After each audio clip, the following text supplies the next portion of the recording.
The Big Shift Fireside Chat was recorded at FarCon NYC on May 2nd, 2025, with Farcaster co-founder Dan Romero interviewing Fred Wilson, co-founder of Union Square Ventures. FarCon is Farcaster's annual event organized by the community for innovators, builders, and network contributors. Thank you to all the sponsors who made this conversation possible, including media partner GM Farcaster, media sponsor NounsDAO, and the FarCon team of volunteers. Learn more at farcon.nyc. I told Fred this yesterday. I had ChatGPT do these questions. So if they're bad, blame it on the AI. If they're good, yeah. Hey, before you do that, I want to say two things. Yeah. One, I used two mini apps this morning, and both were really awesome. The first one is Where You At? WYAT. Yeah. It's, I've used Swarm for 15 plus years, and so that's a very natural thing for me to want to do, is to check in, and doing it in the context of like a social network that already exists is amazing. So props to whoever built that. It's a great app. And then I met a woman upstairs in the green room, Adrienne, I think her name is, who built an app yesterday at the hackathon that does something that I personally love to do, which is cross-post to both Zora and Farcaster images. Right. So I took a picture of the run of show, and I posted it on her app, and it went to both Zora and Farcaster, and I'm getting engagement on both networks, and it's awesome. You coined it. I coined it. Yeah. I coined it. Great. Little wonkiness because I use a different wallet at Zora than Farcaster, and so that'll have to all get sorted, and hopefully you and all the wallet folks will figure that out. But I think that's a solvable problem. Yeah, no, I think we can do it. So wanted to talk about a bunch of different things, but one thing I think you have perspective on is like you've been through Web 1, Web 2, and now Web 3. Not many people have actually participated. Are we going to have a Web 4? I don't know. Well, I mean, Jack Dorsey says Web 5, right? Like we just skip right up. Exactly. But I wanted to start with summer of 2007. Right. I think you invested in Twitter, Zynga, and Tumblr all at the same time? My partner Brad led the Tumblr investment, but we worked on that together. Yeah, we did all three at the same time. What was in the water? Like, why did all these companies happen in 2007, not 2005 or 2010? I think a bunch of things came together. Blogging had existed for a long time, going back to maybe even the late 90s, but certainly by 2002, 2003, people were blogging, and Facebook had come along, and LinkedIn had come along, and so the concept of social networking was there. And so I feel like founders were starting to realize that social was like a fabric you could build on. It wasn't necessarily a thing into itself, and I think Mark Pincus with Zynga was maybe the first one to really see it. And I'd known Mark for 15 years. By the time we made our Zynga investment. And so I think it's mostly that founders, developers, all of a sudden saw social as the new infrastructure, and quickly things were getting built. Tumblr was built by two people. I mean, for 3 years, I think it was two people. Yeah. And I think this is what mini apps can do too. Like one person could build a killer business with a mini app, never have to hire anybody else because you're building on top of social infrastructure. Of course, the famous problem is that a lot of these social infrastructure companies freaked out and pulled back their APIs, and that whole thing came tumbling down. But we can do it again. Yeah, unruggable. Actually, it's funny, on Zynga, you have a post on marketing, and you have a famous thing is marketing is for lousy products. Yes. Do you still believe that? Certainly to get going, 100%. Marketing cannot make a bad product good. I think there comes a time when a great product can leverage marketing, and I'm fine with that, but I don't think you shouldn't use marketing to get to escape velocity, and good products don't need it, and I still think that's true. Yeah, and then on Zynga again, on the platform risk, Do you feel like you learned anything at Zynga that you think about platforms today, like whether it's AI or crypto? Like, do you have like a heuristic as you think about like, obviously Farcaster, we're trying to make an unruggable platform, but like any lesson from that kind of experience? I think platforms don't intend necessarily to do that to developers. They ultimately feel compelled to do it. Like forces compel the leaders of those companies to do those things. And that's what I learned at both Zynga and at Twitter. It wasn't that Facebook didn't like Zynga. They loved Zynga, but like they had issues with Zynga that the way Zynga was, they were misaligned basically. And that's also true, even more famously with Twitter. Bill Gross bought 3 Twitter clients in the span of 2 months and was going to fork Twitter. And Twitter's like, fuck that, and that's what caused them to yank the API. So, it's market forces sometimes force platforms to do this, and that's why I really believe in crypto as the way to fix that, because then we have shared economics around shared tokens, and we don't have to necessarily be fighting each other. Yeah. Tumblr, you've talked about functionality versus simplicity, and like functionality, Tumblr is super feature rich. I mean, basically nothing exists like it today. But then the things that won on mobile were like Instagram, Snapchat. Yeah. How's your thinking involved in that? For sure, the mobile phone was sort of the end of Tumblr. I mean, it still exists, but its glory days were over when people started using mobile social networks like Instagram and TikTok and other Substack, whatever. And I don't know whether it was Tumblr's inability to get to mobile quickly enough. They took way too long to do that. But I also think that certainly with images and videos, if you're taking the images and videos on your phone, then the app you want to share them should be mobile first, mobile native. And so a web thing becoming the mobile thing was hard. Facebook did it, so it's not impossible. Yeah. But I think Tumblr didn't see the existential threat as clearly as they should have, for sure. And related to that, so Foursquare, you had this concept, and I remember it when I was kind of going through this idea of app constellations when Foursquare split. Yeah, it didn't work. That was my idea. Do you think that it's like fundamentally a wrong premise, or do you think that there's potential for it to work? Well, and maybe state what app constellations are for the audience. It didn't work. I mean, the idea was like one login and maybe a shared infrastructure, but different client experiences that were all kind of integrated around a single constellation, but did different things. And I can't really think of anybody who's made that work. Uber has the Uber app and the Uber Eats app. But I think they merged it. Oh, they've merged it now. Yeah. I guess Facebook has basically an ecosystem of apps you can log in. Yeah, but Facebook bought Instagram. Facebook brought WhatsApp. Yeah. So they've made it work, but they didn't unbundle Facebook. Yeah. I think maybe Web3 we can get back there. I mean, can I say the thing you told me last night about mini apps becoming full-blown apps?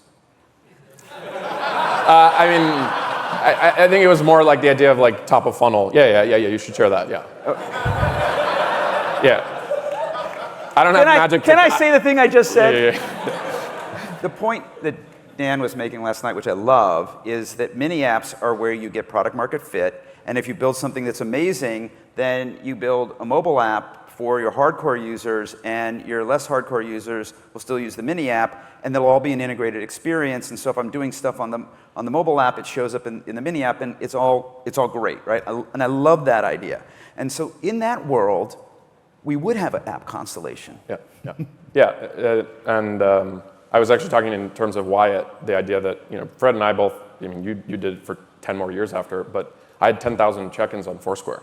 And I was like a dedicated Foursquare user. And so the idea of like a power user using an app every day, but then everyone else can get the notifications even if they don't want that app, it's a unique concept.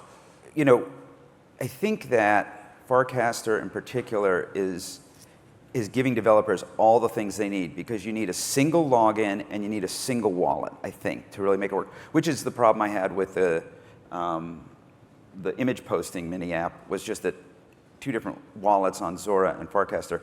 I do think that the people out there in the audience who are making wallets like Turnkey and Privy and Coinbase and MetaMask and Phantom and whoever, they got to figure this out. They got to let me, say, these are all the same goddamn thing, I would agree, yeah. SoundCloud. So UGC video worked on YouTube. UGC audio with podcasts has worked really well. Yeah. What has been the challenge with music? The labels. And SoundCloud is doing great. I mean, it's almost 500 million in revenue, highly profitable, growing 20% year over year. New creators are joining SoundCloud every single day. And I think as more people are using AI to become musicians in a way that they couldn't in the past, I think, very bright future for that company. But they faced a moment in 2013 where the music industry said to them, you're either with us or you're against us. And if you're against us, then we're going to Napster you. And if you're with us, you got to sign the same deal with us that Spotify and Apple and everybody else has signed. And it was a horrible decision. We ultimately did the latter. We maybe chickened out. We did the latter, and then we were forced into a business model that we really weren't well suited to do, because we were a UGC thing. Now, YouTube sold to Google, and Google was able to say to the television and film industry, hey, we're going to do it differently, and they got away with it, but little old SoundCloud couldn't do that. So, I really regret it. And there's one more thing about that, because for founders in the audience who need to have courage in the moment, I'll tell you a story. At the very time that we chickened out, Post Malone, Lil Yachty, Billie Eilish were all breaking on SoundCloud right then.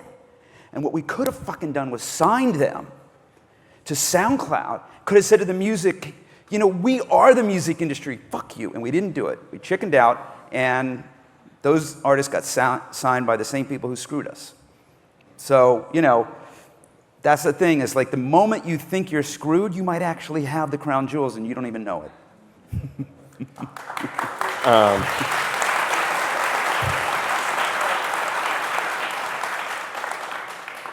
Twitter, and I know we talked a little bit about this, and you did a podcast recently with your partner Brad and Nick that was phenomenal on this. If you haven't listened to it, you should. It's called The Slow Hunch. Yeah. This idea of like protocol, right? And you blogged about this for a while, and obviously the Bill Gross story, but do you think there was a moment or a decision point similar to this kind of SoundCloud where, the company, whether it was leadership or the board, could have really said, no, we aren't going to go the advertising-based model and really focus on making this the kind of protocol? Or do you think it just kind of never was in the cards? We didn't see it. It was, again, so ironic, the timing. It's 2 stories back to back, and not intentional, where timing is so ironic. At the very time that the Twitter board was making that decision, Satoshi had published the white paper. And had we known that what Satoshi was laying out in that white paper was a path to monetize protocols in a way that everybody could share together in the value, maybe we could have done that. But the timing was off. It wasn't obvious, really, to me anyway, until Ethereum came along. I didn't even get that. I mean, my partner Albert kept saying, Bitcoin's a protocol, Bitcoin's a protocol. I'm like, no, Albert, Bitcoin's money. And I still think Bitcoin's maybe more money than a protocol, but Ethereum was a protocol, for sure. And then everything that was built after that, I think, is more or less a protocol. And so we didn't see it, we didn't do it, and that's why I'm so excited to be an investor in Farcaster, because I think you can do for the world what Twitter was unable to do. And then Twitter ends up in the hands of a megalomaniac, egomaniac. And yeah. No.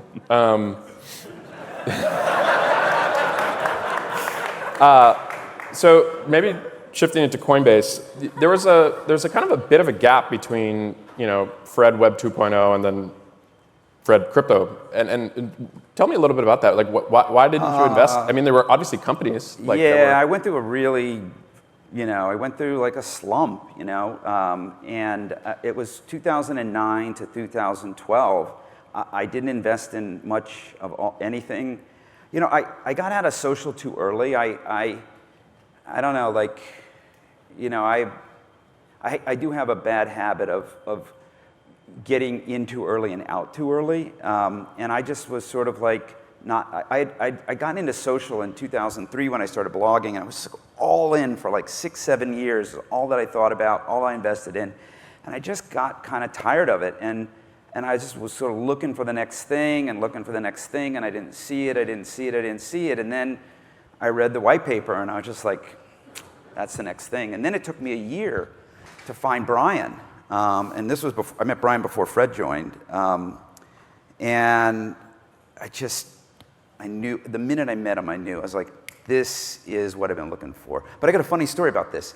About a year later, an analyst showed up at USV named Joel Monegro, and he's like, Fred, why did you invest in Coinbase when you could have just bought Bitcoin? And I was like, well, you know, we don't do that. Like, we invest in startups, we invest in companies, you know, our limited partners. They could go buy Bitcoin, but they couldn't invest in Coinbase, so that's what we do for them. He's like, yeah, but they would never have bought Bitcoin. Like, you should have just bought Bitcoin. So we made a little friendly wager that when Coinbase went public, it would be worth more than the Bitcoin that we had bought on the same day. So after Coinbase went public, Joel and I compared it, and it was almost exactly the same. But then I said to Joel, see, and he's like, yeah, but you had all the management changes, all the fundraising, all the, you know, SEC shit, and we had none of that, so. Yeah, no. And on Coinbase, market cycles, right? So, you know, people in crypto talk about crypto winners and spring, you know, they have all these analogies, but I think one thing you have perspective on is like actual, like economic cycles. Like you were in the .com era, like basically no one is, and like, so I'd be curious, like, was there anything you learned from the .com experience that has informed how you've kind of weathered these crypto cycles? And then obviously having been on the Coinbase board since basically the beginning, how do you think about that? I said today to a friend of mine on text, I said, hold on, I'm going to read it to you. It's very pithy and pretty memorable, and I thought it was pretty good. I said, big wins in VC come from believing before anyone else and believing after everyone else moves on. No, after everyone moves on. No, there's no else in there. And this is something I really, really believe in. You have to ride out the cycles.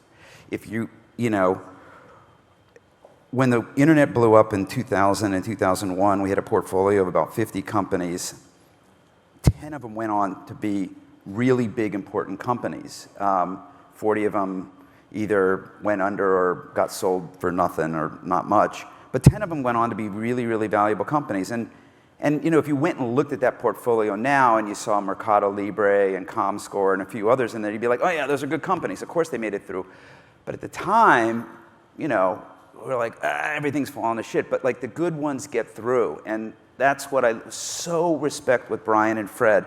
Because the first cycle that they went through in like maybe 13 or 14 or 15, when did you show up? 14. And were we in a down cycle? Yeah, I got in right as the like market was imploding, and then we sat at that kind of like nothing for 2 years. But they hung in there, and all the other competitors went away. Yeah. All of them. And then in 17, when Ethereum went nuts, we were the only game in town. Started printing money.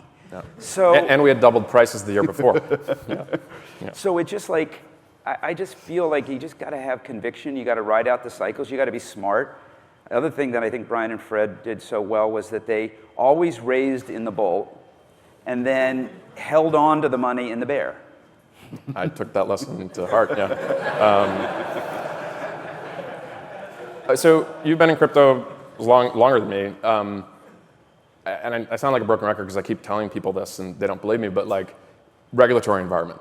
Like you've actually been on the other side of some of the most nasty stuff on the regulatory. I have been interrogated in the basement of the SEC building in Washington, D.C. with no windows, and they wouldn't give me water.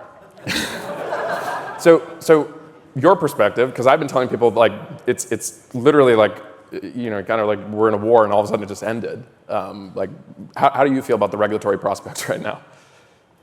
It's the Wild West, and you know, I really think that it's like we just got to go for it right here, right now. We're going to have a window, you know, at least 4 years, at least 2 for sure, and I think probably 4, because I don't think Congress is going to undo anything that gets done in the next 2 years, where we can finally do all the things that we've wanted to do in crypto, but we haven't done for regulatory reasons. If there are business reasons we shouldn't do it, then for sure, but like regulatory reasons have held back so many founders from doing so many obvious things, and we now have a moment to just go do those things. I also think we're going to see a lot of TradFi become DeFi over the next 4 years. I think DeFi is all fi, right? Like in 10 years, it's going to, and I realize this is probably not a DeFi crowd so much, but I just think, we were talking at dinner last night about, what Tether invented over a decade ago of just taking a bunch of traditional things like cash and treasuries, wrapping them in something, tokenizing it, and putting it out there so it can move on chain. Like we can do that to stocks, we can do that to bonds, we can do that to anything. And I think we all know that once it runs on crypto rails, it's going to be better. And I just think that there's no doubt in my mind that the government's going to make all that possible in the next 4 years. So I think it's a great time for crypto. And it's a time to just step on the gas and do all the things that your lawyers were telling you not to do for the last 10, 15 years. You have one of many blog posts, free is good. Do you still believe that with crypto? Because you're pretty passionate about people saying, Well, I really like the way Luis von Ahn, the founder of Duolingo, thinks about this. Like the mission of his company is to make language learning free for everybody. They charge, and I think they're doing over $1 billion in revenue. Almost certain that they are, maybe more. But free is a big part of the value prop, and that's not even really, a network effects business. In network effects business, I think free is essential. And monetize. Free doesn't mean don't monetize. Free means it's free to use, and if you never want to pay, you can participate, and then you monetize, through other mechanisms. And I think crypto is an even more powerful way to do that. The word freemium was not coined by me, although a lot of people give me credit. I wrote a blog post in 2005 where I said, there's this emerging business model where you give it away for free, and then you monetize it with premium features, and I don't know what to call it. And one of the commenters said, call it freemium. I'm like, absolutely, that's what we're calling it, and that's what we call it now. And to me, it's a great business model because it really allows you to get the network effects growing and keep everybody can play inside the community. And that's what you got going on Farcaster. Yeah. Going back to Coinbase, actually, I'd be curious if you think of the one thing you've learned from Brian Armstrong. Courage of your convictions. I really got to give the guy credit. When he believes something, he believes it. And if everyone's telling him no, and he really believes it, he's going to do it. And he's been right almost every time. Because, when you're a leader, right, and you want to do something, and everyone in your company is telling you not to do it, if you have some doubts, then maybe you let the company convince you not to do it. But if you know it's the right thing and you do it, I think you're going to be right more often than not. Just because you wouldn't do it unless you really, really were convinced it was the right thing. And I just watched him do that with management decisions. I've watched him do that with culture issues. There's some famous things that have been written publicly about him in terms of how he wanted to change the culture of the company in a time that was very unpopular to do it. And everyone told him no, me included, and he went ahead and did it, and it was absolutely the right thing. And now people look back and just credit him as the one person who had courage in a moment where nobody had courage. And that's what I really respect about him. You agree? Absolutely. Huge inspiration for me, both in the being stoic through cycles, and then okay, do you believe in this? Just keep going. Right. Look, he really believes in on-chain and he runs a company that you could look at and say they're not really an on-chain company, right? And yet, he is just continuing to push the company on-chain, on-chain, on-chain. And there's a lot of people in the company that will be like, well, we're making all this money off-chain and we're making no money on-chain. And he's like, on-chain, on-chain, on-chain. He's going to be right. Yeah, and Jesse, I'm sure, is around, would agree. AI. So felt like for a while, kind of crypto was the only kind of interesting thing in software. It's like SaaS, fine, you can make money, but like it's not the frontier. But now, I mean, AI very much is like, I think of like, there's a lot of talented people working in AI. Yeah, and like, some talented people are leaving crypto to work in AI. Like Chris Dixon told me, oh, it's terrible. All the good founders are leaving crypto to go work in AI. And I don't believe that to be true, by the way. There's lots of great founders right here in this audience who are as into crypto as ever. So I don't believe that to be true. But AI is definitely the shiny new object, 100%. Yeah, and so I'd be curious, like how are you thinking about it? Like in terms of, are you spending time on AI, or are you crypto, or are you kind of generalist still in terms of like? Yeah, at USV, everybody's a generalist, and at USV we have, call it 4 areas that we're really excited about right now: crypto, energy, bio, and AI and robotics, which I think is one thing. Some people would say it's 2, and our job is to invest across all those categories, and we all do.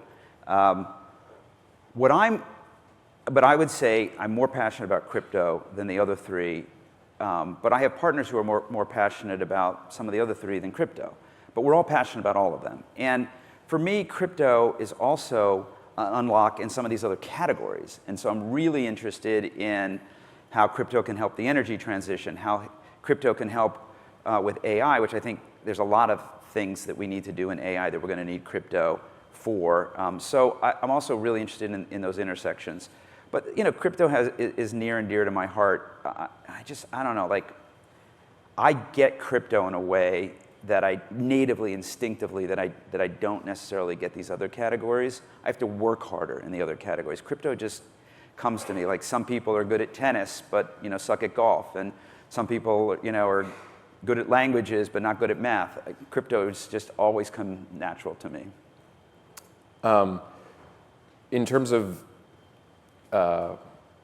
if I think about AI and crypto, you said that there's kind of opportunities. Have you seen any entrepreneurs like in the last year like actually doing something interesting? Because I see a lot of people talking about AI agents in crypto, and there's definitely improvements, but I haven't seen something that's clicked to me going, oh, okay, this is uniquely enabled. Well, it's interesting to me that Sam Altman did both OpenAI and WorldCoin, and I don't think it's an accident. I think that if you work in AI, one of the things you understand is that there still is a role for humans in a world that a lot of bots are going to get created, and like we're going to know when we're dealing with a human versus a bot, and we ultimately want humans to control the bots. And so the idea. And we'll see whether WorldCoin is the right idea or if there's a better idea to, proof of humanity. But to me, crypto is the only place that you're really ever going to develop true, trusted proof of humanity. So that's, to me, is a big idea, and one that I think AI makes even more important. Agents, of course, is, one of the things that we have said at USV for over a decade is that one of the fundamental rights of humans is to be represented by a bot. And that hasn't been conventional wisdom. In fact, all the big tech companies literally don't let you, assign a bot to be able to engage in LinkedIn for you, or engage in Twitter for you, or engage in some other platform for you. They block your bots. And that's, in my mind, not right, not fair. And this is why we need protocols as opposed to platforms. And so those are just a few of the ideas. There's many out there. I think we could, if we had an hour and a whiteboard, you and I could probably come up with 50 good ideas. Yeah. Last question. Long career in venture, had seen all these different companies, a lot of companies who are kind of like interesting idea, but too early. Do you think of like 1 or 2 companies in your experience that you're like, I'm surprised someone hasn't tried this again, or maybe this is the right kind of time to think about that for whatever reason, AI, crypto, et cetera?